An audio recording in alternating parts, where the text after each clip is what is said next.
everyone. Welcome to Woburn's 5th annual gold lighting ceremony on Woburn Common.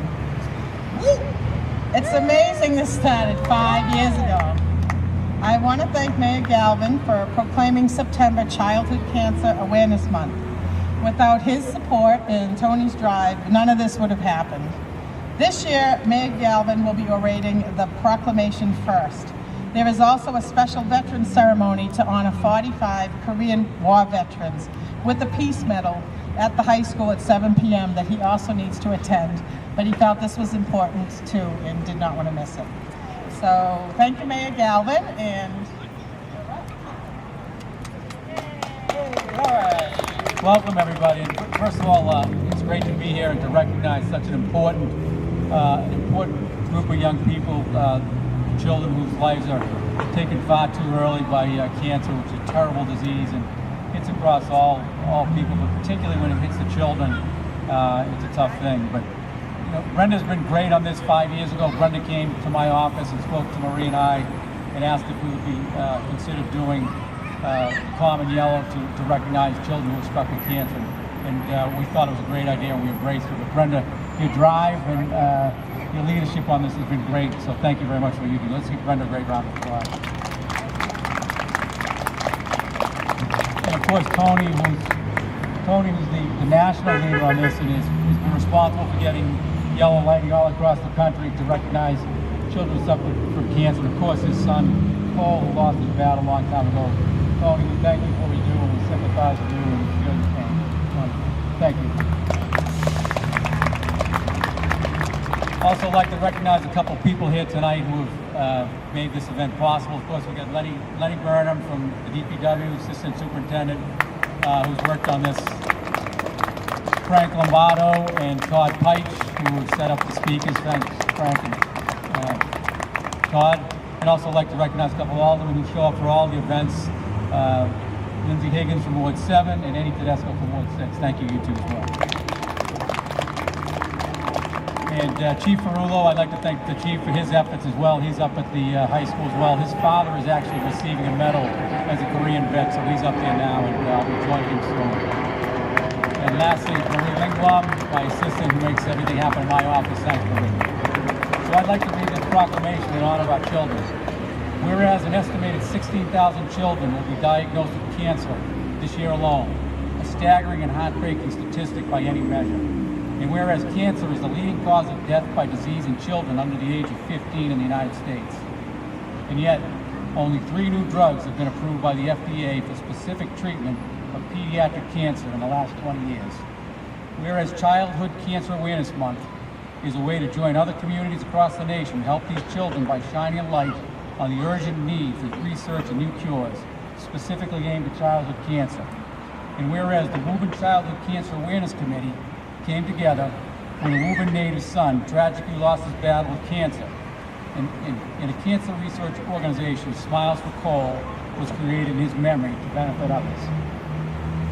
Therefore, let it be known, the City of Woburn hereby extends its wishes for good health to all children battling all types of cancer, and urge our citizens to support the charitable efforts of local organizations working to raise awareness and to find a cure for cancer. Now, therefore, I, Scott Galvin, Mayor of the City of Woburn, hereby ask all of Woburn's residents to join me in helping to light the city's common gold and to recognize, which is now a globally recognized symbol of awareness, and declare September 2017 Childhood Cancer Awareness Month in the City of Woburn. Let's do it.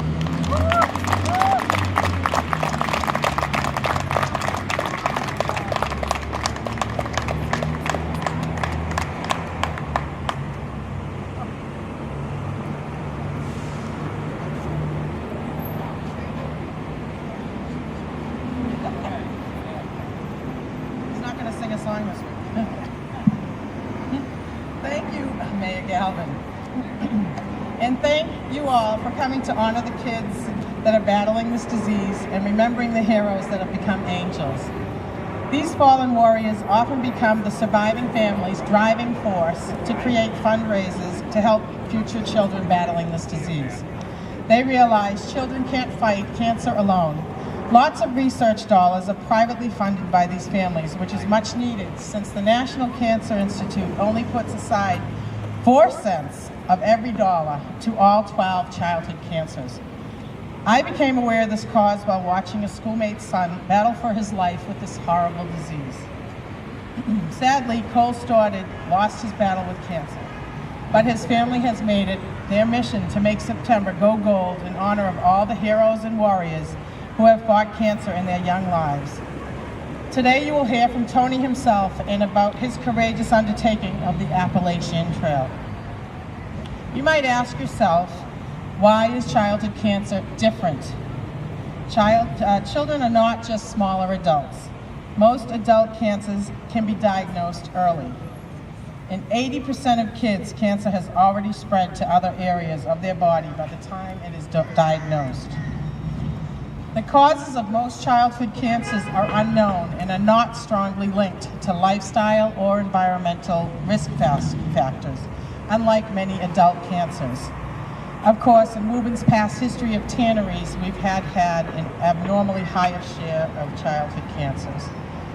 Of the kids who survive this disease and their treatments, more than 95% will suffer from chronic health problems in the future. Research needs to be focused on preventing lifelong damage that results from treatments on these young kids while they are just developing. Adult treatment should not be the only choice for the kids. And did you know, much of what we know about treating adult cancers has been learned through childhood cancer research. Combination therapy is one of those examples. Some facts are, before the age of 20, 1 in 285 children in the U.S. will be diagnosed with cancer. The average age of a child diagnosed with cancer is 6. In the 1950s, almost all kids diagnosed with cancer died. Because of research today, about 90% of kids with the most common types of cancer will live. But for many of the other types, progress has not been so kind, and for some kids, there is little hope for a cure. Most adults don't even think about childhood cancer until it affects their own child, relative, or friend.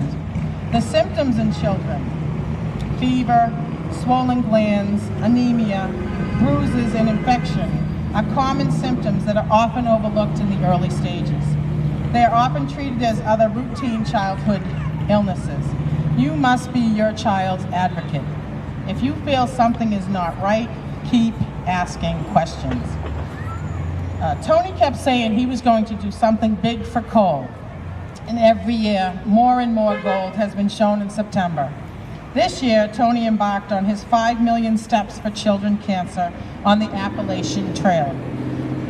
This is not just a local thing anymore. Childhood cancer is global. Spreading awareness is the key to increase funding to find a cure. Childhood cancer is the leading cause of death by disease in children under the age of 15 in the United States. Research is vastly and consistently underfunded. Alarmingly, in the U.S., the incidence of cancer among adolescents and young adults is increasing at a greater rate than any other age group, except those over 65 years. Now that you are aware, please help us spread the word. Get involved, because kids can't fight cancer alone. Please enjoy some wonderful music while you visit our awareness tables, who help fund the flags and the bows surrounding the common. At the gold nail painting table, which is on my left, paint one of your nails gold or all 10 of them. When someone asks you why you picked gold as your color, you can explain it is Childhood Cancer Awareness Month and that is the color of the ribbon. Nancy Whipple is sharing her son Alexander's story by passing out gold bracelets. And now, know that people love to talk about their children. Don't be afraid to bring their name up. Families enjoy knowing their loved ones are not forgotten. Woburn Rocks the Woo is here to help spread kindness by painting a rock with a kind sentiment or wish, and they are over by the memorial wall on my right. We also have balloons and glow necklaces over there on the left. Everything is free. So you help yourself. Tony Stoddard will be representing Sophia's Fund, which benefits families battling childhood cancer. And Tony is also right there. His table is over there with the black tablecloth. Beth Lynch is honoring her daughter Courtney through a fundraiser tonight at the Brickyard, which is across the street. After the ceremony, 20% of your tab will be donated to the families receiving treatment at the Tufts Floating Hospital. So without further ado, let me introduce you to our musical talents tonight. John Robert Murphy is a Woburn native that has been involved with this event since it started. He became good friends with Tony and Michelle Stoddard after hearing about Cole's ongoing battle with neuroblastoma. He and many others have joined them in this campaign to help spread awareness about childhood cancer. And as a side note, was anyone at the Red Sox game last night? Our own John Murphy sang the Star Spangled Banner. He blew it out of the water. Accompanying him is Buddy Fanjoy, his longtime friend and bandmate of John, who is an accomplished musician and songwriter. Please feel free to walk around the tables while the music is playing, and we love to see the children dancing around with the balloons. What do you say? Let's give Brenda a nice round of applause out there. Come on. All right. Yeah, feel free to visit the tables. We're just going to play some background music while you guys are doing that. Hope you have a wonderful time tonight. This is a beautiful thing, and we're just so happy and proud to be here to spend it with you guys. Well, Neil Young here for part of the gold that's going on here tonight.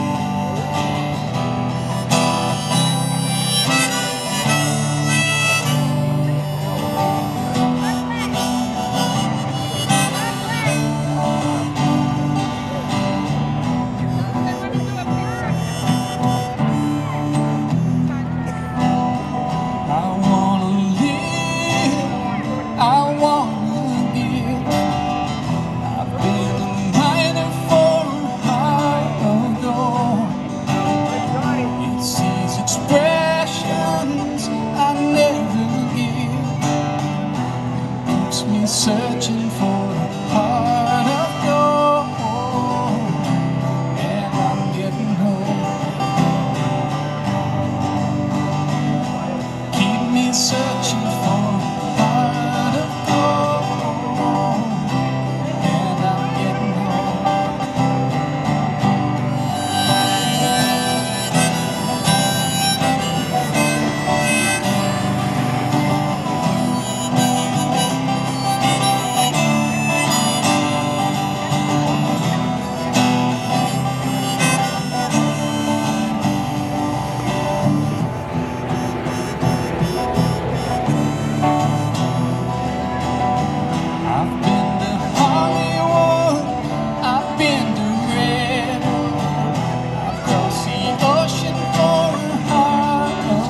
for all your hard work year after year.